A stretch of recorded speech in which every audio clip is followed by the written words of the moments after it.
भारतीय संस्कृति में, सनातन संस्कृति में ऋषि मुनियों ने जीवन को मजबूती प्रदान करने के लिए 4 स्तंभ बताए हैं। और कितना सुंदर संयोग है कि आज कार्यक्रम का चौथा दिन भी है। आपके सामने टोली के रूप में मंच पे 4 लोग ही बैठे हैं। मजे की बात यह है साथियों कि 4 पहिए वाली गाड़ी से हम लोग आए हैं और 4 पहिए वाली से ही जाएंगे। अब अगर 4-4 का समीकरण बना करके देखें तो ऐसा प्रतीत होगा कि सारा सिस्टम जो भारतीय संस्कृति का है वो 4-4 के ही आधार पर निर्धारित हुआ है। नंबर 1, हमारे वेद कितने हैं? सामवेद, ऋग्वेद, यजुर्वेद, अथर्ववेद। वेद भी 4 हैं, उपवेद भी 4 हैं। हमारे समाज को सुदृढ़ बनाने के लिए, श्रेष्ठ बनाने के लिए ऋषि मुनियों ने जो वर्ण व्यवस्था बनाई वो वर्ण व्यवस्था भी 4 की ही है। ब्राह्मण, क्षत्रिय, शूद्र और वैश्य। 4 वर्ण व्यवस्था में पूरे समाज को विभाजित किया। जीवन को पूर्णता प्रदान करने के लिए ऋषि मुनियों के द्वारा पुरुषार्थ चतुष्टय की बात की जाती है। 4 प्रकार के पुरुषार्थ बताए गए हैं: धर्म, अर्थ, काम, मोक्ष। ये 4 चीजें व्यक्ति के जीवन में होनी चाहिए। इन चारों को मिला करके पुरुषार्थ चतुष्टय का निर्माण भारतीय संस्कृति में देखने को मिलता है। महाराज दशरथ के 4 ही पुत्र थे, राम, लक्ष्मण, भरत और शत्रुघ्न। व्यक्ति जब तीर्थों की यात्रा पर निकलता है तो वो सबसे पहले 4 धाम ही जाना चाहता है। पूरब में, पश्चिम में, उत्तर में, दक्षिण में 4 धाम की यात्रा करता है। बद्रीनाथ, द्वारिका, जगन्नाथपुरी और दक्षिण में रामेश्वरम। 4 धाम की यात्रा का विधान हमारे भारतीय संस्कृति में है। गायत्री मंत्र के भी साथियों 4 चरण हैं। पहला चरण है व्याहृतियों का, भूर्भुवः स्वः। दूसरा चरण है तत्सवितुर्वरेण्यम। तीसरा चरण है भर्गो देवस्य धीमहि। और चौथा चरण है धियो यो नः प्रचोदयात्। भगवान विष्णु 4 भुजाओं वाले हैं। सृष्टि के रचयिता ब्रह्मा चतुर्मुखी हैं, 4 मुख वाले हैं। 4-4 का संयोग है। दिशाएं भी मुख्य रूप से 4 ही हैं: पूरब, पश्चिम, उत्तर, दक्षिण। शास्त्रों में वाणी भी 4 प्रकार की बताई गई है। वैखरी वाणी, जिससे हम लोग बातचीत करते हैं। मध्यमा वाणी, पश्यंती वाणी और परावाणी। 4 प्रकार की वाणी का वर्णन शास्त्रों में प्राप्त होता है। भारतीय संस्कृति के 4 आधार बताए गए हैं: गौ, गंगा, गीता और गायत्री। ये 4-4 का संतुलन है। 4 ही युग हैं: सतयुग, त्रेता, द्वापर और कलयुग। 4 के अतिरिक्त कोई और नहीं। ब्रह्मा जी के जो प्रथम पुत्र हैं वो 4 ही हैं। 4 सनत कुमार, सनक, सनंदन, सनातन, सनत कुमार। 4 ही पुत्र ब्रह्मा जी के हैं। तो इन 4-4 का साथियों बहुत सुंदर चरण है। और जीवन में 4 आश्रमों की चर्चा की जाती है: ब्रह्मचर्य आश्रम, गृहस्थ आश्रम, वानप्रस्थ आश्रम और सन्यास। सब कुछ 4-4 का ही क्रम बना है, क्योंकि 4 स्तंभ होंगे तो इमारत मजबूत होगी। इसलिए 4 आधार बताए गए हैं। तो जैसे ये चारों का क्रम है साथियों, उसी तरीके से एक और बात, आदमी यहां से जाएगा भी तो 4 कंधे तो लगेंगे ही लगेंगे, 3 पे तो जा नहीं सकता, कम से कम तो 4 चाहिए। मतलब जीवन की शुरुआत भी 4 से है, जीवन का मध्य भी 4 से है, और जीवन का अंत भी 4 से ही है। लोग कहते भी हैं 4 पल की जिंदगी है, क्या भेदभाव करना, सच में 4-4 का खेल बड़ा सुंदर है। तो साथियों, ये बताने के पीछे का एक कारण है। हम जिस विषय की ओर आपको ले जाना चाहते हैं उसकी एक छोटी सी भूमिका तैयार करने का प्रयास कर रहे हैं। प्रारंभ तो हम लोगों ने यहीं से किया था कि जीवन एक यात्रा है, और जीवन यात्रा के लिए भी कम से कम 4 आधार चाहिए, 4 स्तंभ चाहिए। तो इस बात को और भी अधिक प्रमाणिक बनाने के लिए हमने आपके सामने इतने उदाहरण प्रस्तुत किए, इतने प्रमाण प्रस्तुत किए। जीवन को सुंदर बनाने के लिए जैसे ये 4-4 का संयोग है, वैसे ही कम से कम 4 चीजें हमारे जीवन में अनिवार्य रूप से होनी चाहिए। शब्द के महत्व को आप समझिएगा, आवश्यक होनी चाहिए ये नहीं कहा जा रहा है।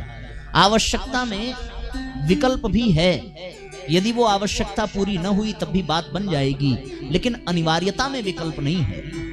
ये 4 चीजें जीवन के लिए आवश्यक नहीं, अनिवार्य हैं। और कौन कौन सी चीजें अनिवार्य हैं जीवन यात्रा में आगे बढ़ने के लिए? पहली, जीवन में कोई एक संत होना चाहिए, कोई तो एक संत होना चाहिए। संत अर्थात कोई महापुरुष, कोई सद्गुरु होना चाहिए, कोई महात्मा होना चाहिए, जो आपकी उंगली पकड़ करके आपको रास्ता दिखा सके। जब किसी चौराहे पर जीव भटक जाए तो कोई ऐसा सद्गुरु हो, कोई ऐसा संत हो जो उसकी बाहें पकड़ ले और उसे ठीक रास्ते पर ले आए। जीवन में कोई संत हो, कोई महात्मा हो, कोई सद्गुरु हो। संत का होना बहुत आवश्यक है। संतों की महिमा को भगवान से भी बढ़कर के बताया गया है। भागवत में ऐसा वर्णन आता है कि जब दुर्वासा ऋषि सुदर्शन के भय से तीनों लोकों में भागने लगे, तब भगवान विष्णु कहते हैं कि इस संसार में सबसे बड़ा अपराध है सज्जनों को कष्ट पहुंचाना। दुर्वासा जैसे तपस्वी को भी भगवान दंड देने के लिए तैयार हो जाते हैं। क्यों? क्योंकि दुर्वासा ने एक सज्जन के हृदय को कष्ट पहुंचाया था। तो भगवान अपना अपमान सह लेते हैं, पर भगवान संतों का अपमान, गुरु का अपमान नहीं सह सकते। रामचरितमानस में वर्णन आता है, काकभूषुंडी जी ने अपने गुरु का अपमान किया तो गुरु अपने अपमान को सह गया, पर भगवान शंकर गुरु के अपमान को सह नहीं पाए और उन्होंने काकभूषुंडी जी को श्राप दे दिया। कहने का अर्थ यह है कि संतों का स्थान भगवान से भी ऊपर है। भगवान स्वयं संतों की सेवा में रहते हैं।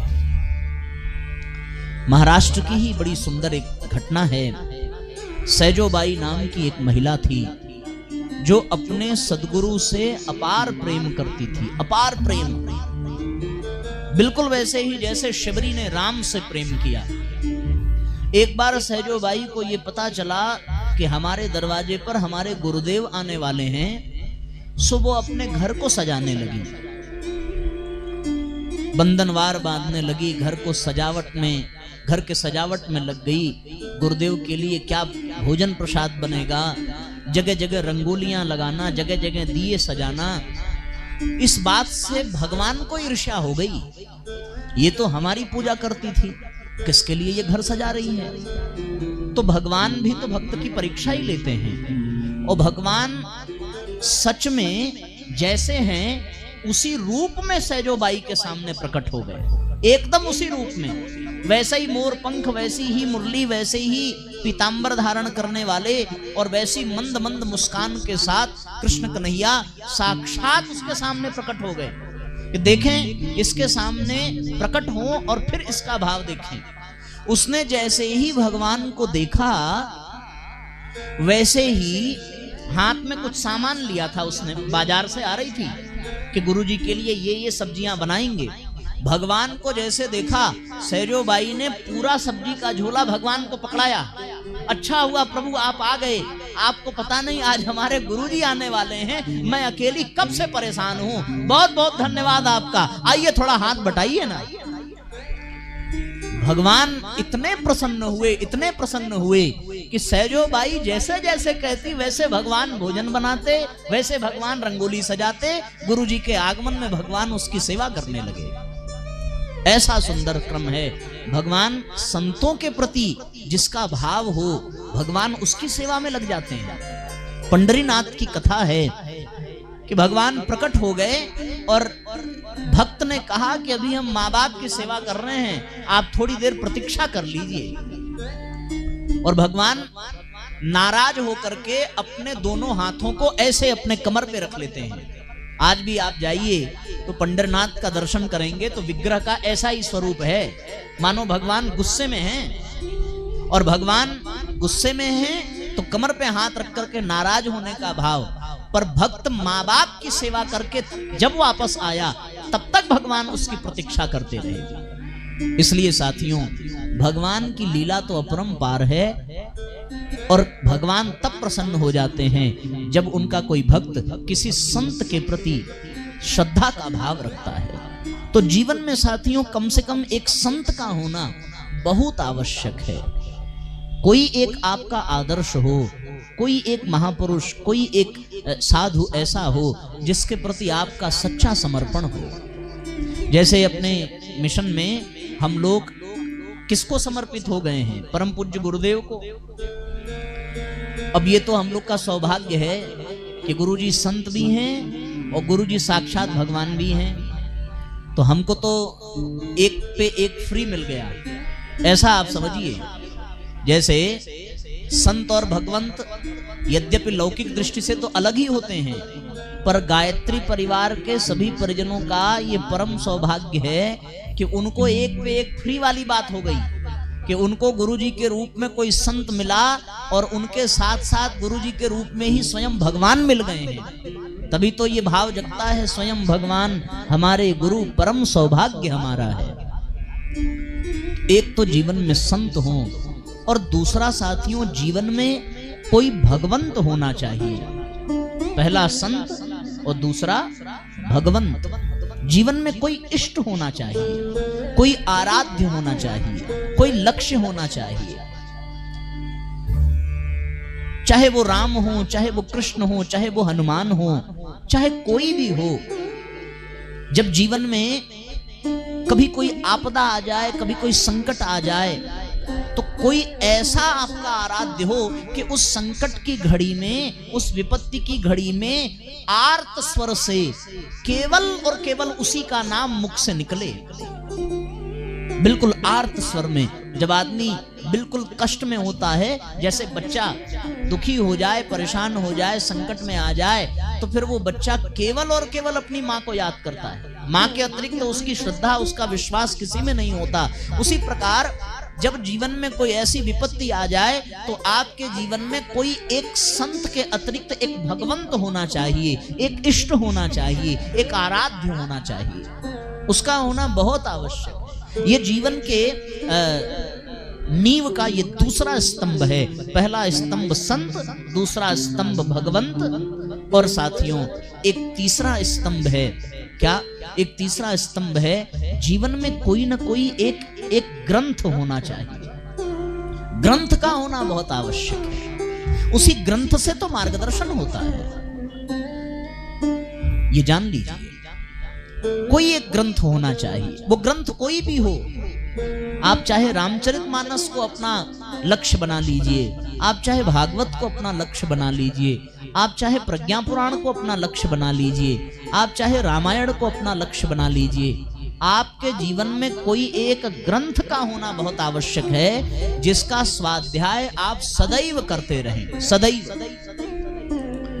मेरा अभी एक निवेदन ये भी है कि जैसे आगे से अगर कोई परिजन उठ करके जा रहे हैं अपने घर वापस, तो पीछे वालों से प्रार्थना ये है कि आप तुरंत आगे बढ़ के उस जगह को कैप्चर कर लीजिए, हाँ, ताकि फिर वो लौट के आ जाए तो उनको पीछे ही बैठना पड़े।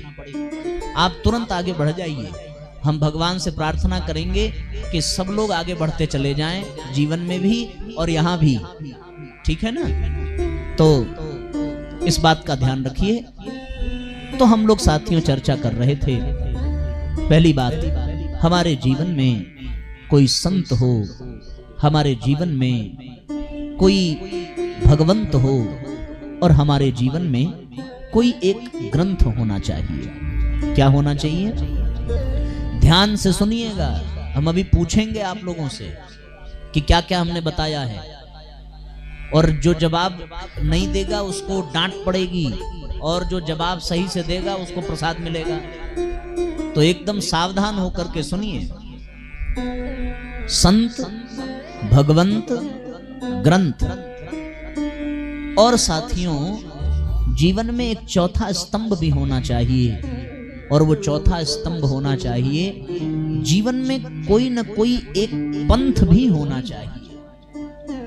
एक ऐसा कोई पंथ। ऐसे तो संसार में दो ही पथ हैं, एक भौतिकता के, एक आध्यात्मिकता के, पर आध्यात्मिकता के भी कई आयाम हैं, वो कई संप्रदायों में बट गया है। कोई हिंदू मतावलंबी है, कोई मुस्लिम मतावलंबी है, कोई सिख मतावलंबी है, और हिंदुओं में भी कई कई वर्ग हैं। कोई गायत्री परिवार से जुड़ा है, तो कोई राम कथा से जुड़ा है, तो कोई कृष्ण कथा से जुड़ा है। तो सबके अपने अपने आचार्य हैं, सबका अपना अपना एक संप्रदाय है, सबका अपना अपना एक सिद्धांत है।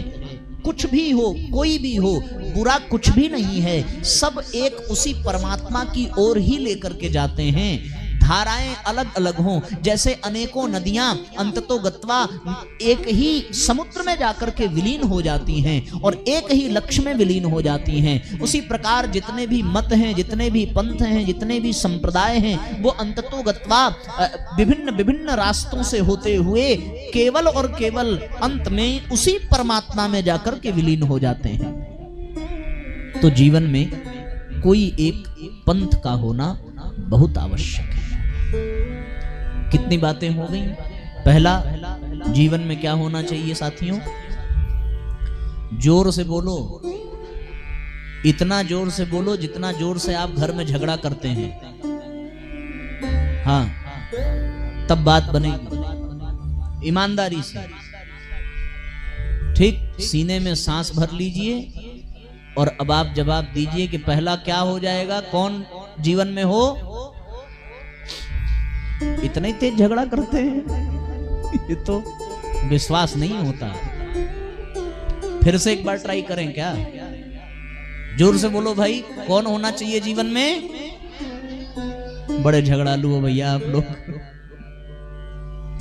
एक हो गया संत, दूसरा, तीसरा, चौथा, बहुत बढ़िया। ये चार चीजें जीवन में होनी चाहिए।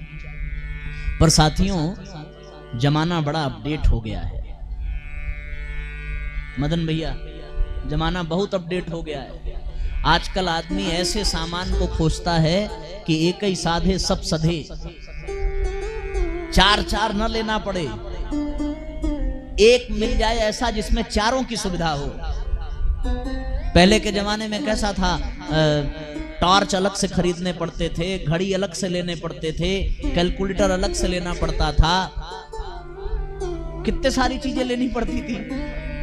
अब देखो, अब एक ऐसा छोटा सा ये ऐसा उपकरण आ गया, इसमें टॉर्च भी मिल जाती है, इसमें कैलकुलेटर भी मिल गया, इसमें घड़ी भी मिल गई, इसमें मैसेज भी हम भेज सकते हैं, इससे बात भी कर सकते हैं। अब तो टीवी लेने की भी जरूरत नहीं है, अब तो रेडियो लेने की भी जरूरत नहीं है, अब तो मनोरंजन के लिए कुछ खरीदने की भी जरूरत नहीं है, वीडियो गेम भी इसी में मिल जाता है। तभी तो आदमी इसके पीछे पागल हुआ है।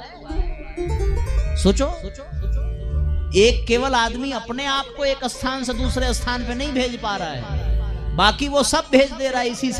इसी से खाना भी चला गया, पानी भी चला गया, सामान भी चला गया, कपड़े लत्ते भी चले गए, पैसा भी चला गया।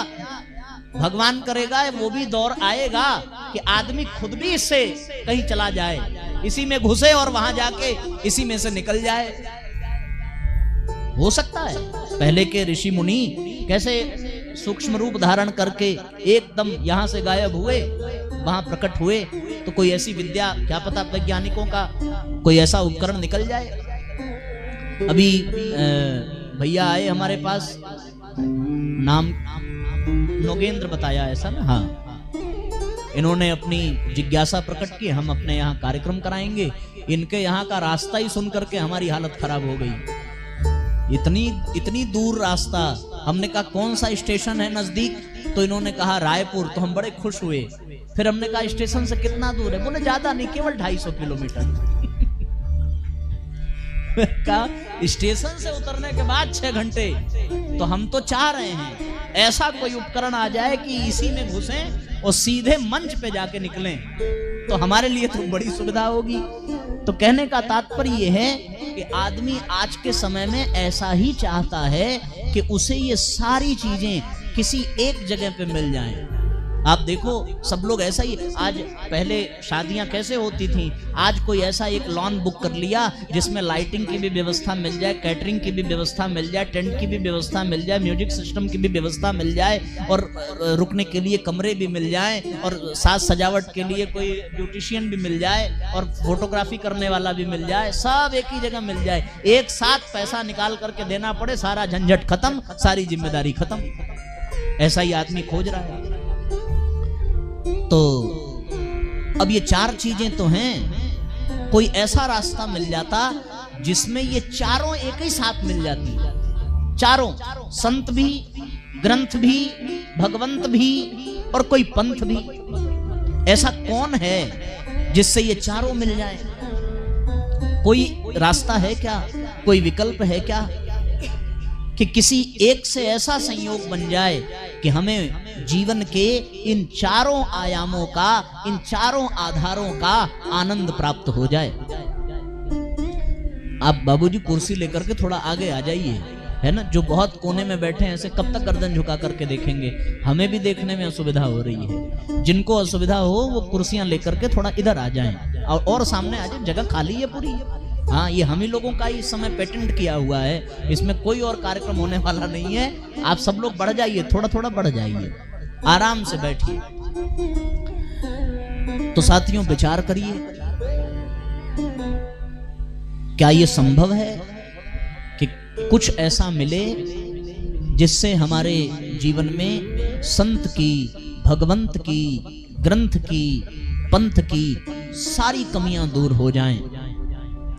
तब साथियों पूरी दुनिया में दृष्टि घुमा करके देखना पड़े, और कितनी भी सूक्ष्म दृष्टि हो, कितना भी प्रबुद्ध वर्ग का कोई व्यक्ति हो, ठोंक बजा करके देख ले, हर स्तर पर परीक्षा करके देख ले, तो मैं व्यासपीठ से दावे के साथ ये कह सकता हूं कि ये चारों चीजें एक ही जगह मौजूद हैं आज इस संसार में। और वो कहां हैं? वो केवल और केवल परम पूज्य गुरुदेव के रूप में हैं। गुरु जी से बढ़कर के कोई संत नहीं, गुरुदेव से बड़ा कोई भगवंत नहीं, और गुरु जी से बढ़कर के साक्षात कोई ग्रंथ नहीं, और गुरु जी से बढ़कर के साक्षात कोई पंथ नहीं। अगर हमारे गुरु जी की शरण में आप आ जाएं, आपको ये चारों चीजें मिल जाएंगी, अपने आप सब मिल जाएगा। अब कैसे गुरुजी संत भी हैं, कैसे गुरुजी भगवंत भी हैं, कैसे गुरुजी ग्रंथ भी हैं, और कैसे गुरुजी पंथ भी हैं, इसको समझने की आवश्यकता है।